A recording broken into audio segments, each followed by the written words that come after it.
Today I'm going to show you how I got this shot using the wide angle panorama mode in the DJI Mini 2, and I'm going to show you how you can take all them individual pictures the drone takes and stitch them together to produce an epic shot like this. Let's jump right in.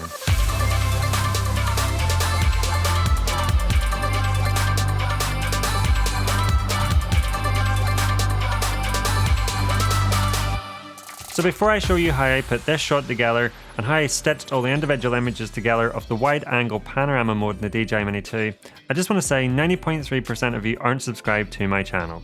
So if you love flying a drone and you love drone related content, please make sure you've hit that subscribe button, and please make sure the notification bell's on so you don't miss any of my other videos. Lastly, if you learned something in this video, please hit the like button because it helps YouTube know that this is a video that's helping drone flyers, and I'd really appreciate your help in giving this video a bit of a boost. Let's aim for 200 likes on this video. So I'm not going to keep you any longer. Let's take a look at this shot and how I achieved it on Lightroom CC using the wide angle panorama mode of the DJI Mini 2. So this is an area in Northern Ireland called Blackhead Lighthouse. It's absolutely beautiful. I don't know if you can see from this shot, but if I zoom in, there's actually a walkway around the bottom of the lighthouse. It's just super scenic, super beautiful, and I've wanted to fly my drone here and take this shot for a while.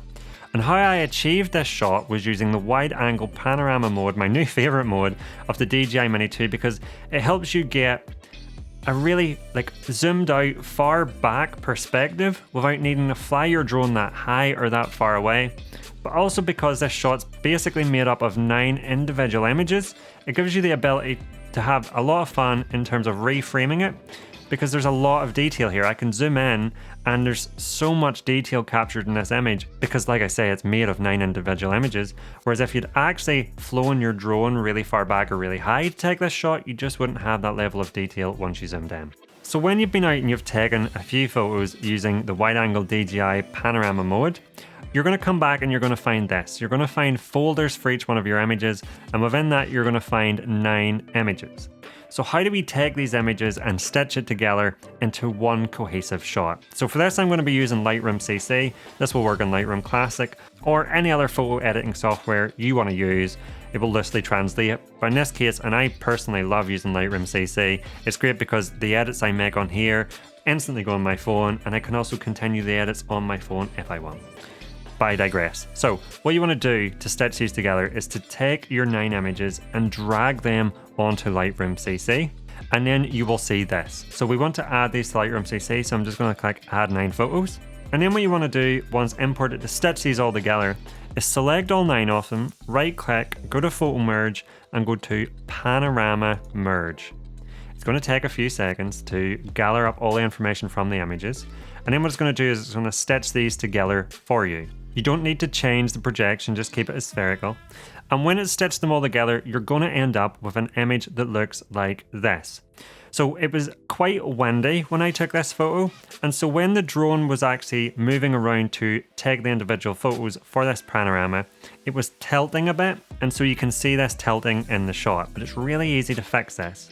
Under boundary warp, you can start to move this slider, and what it'll do is it will start to unwarp them edges. Now if you end up with a shot that looks like this, because sometimes warping can really start to distort the outer areas, so you don't want to take the boundary warp too far. If you get it close enough, you can click fill edges, and then using a content aware style feature, it will try to fill out these edges using what it thinks is best for that area.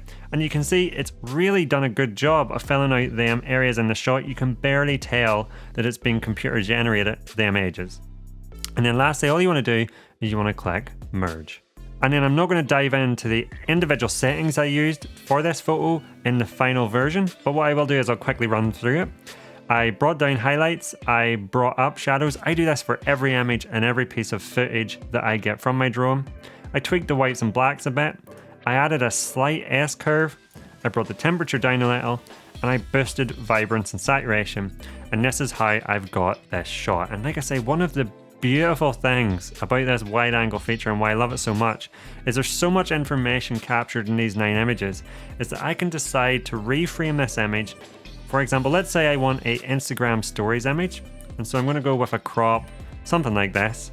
You can just see that no matter what way I crop this image or zoom it in, there's just so much detail, and it's my new favourite mode when taking photos in the DJI Mini 2, and hopefully this has shown you just how easily and how simply you can stitch these images together if you didn't know how. Maybe you were out flying and you've taken a few panoramic wide angle shots and you've got back to look at them and you've thought, what am I meant to do with these 9 individual images? Well, this is how you stitch them together.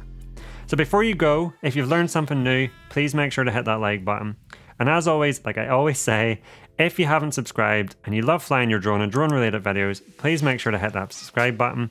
Please make sure the notification bell's on so you don't miss any of my other videos.